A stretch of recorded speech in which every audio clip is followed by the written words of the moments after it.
देहब ना फिरी परसल नियर तू आवना भिरी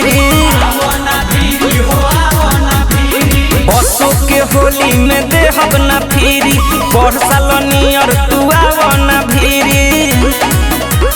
लेके पिचकारी न घिसे लगी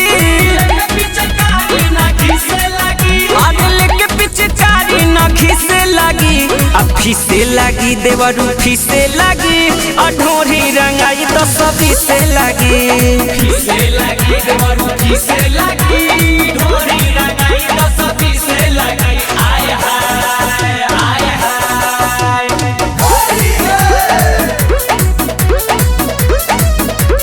म्यूजिक बाय सुगम राजा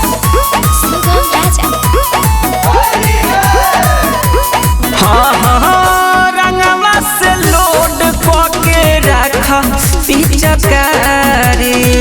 खेले खातिर आवतानी होके तैयारी ए देवरू हाँ रंगवा से लोड पके रख पिचकारी खेले खातिर आवतानी होके तैयारी चोली में डलबो तो पीसे लगी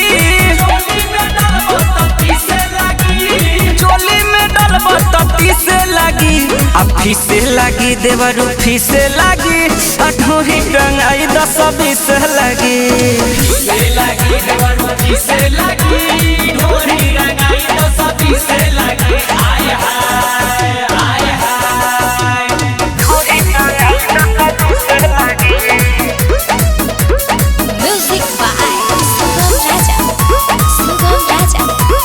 ढोरी रंगाई दस बीस लगी हाँ हाँ कमे धुआं धुआं खोदी पिचकारी से ना ढोरी करी धुआं एहो कमे बाटे रे तो जानी करी धुआं धुआं खोदी पिचकारी से ना करी ढोरी कुआं यादो बजरंगी नहीं से लगी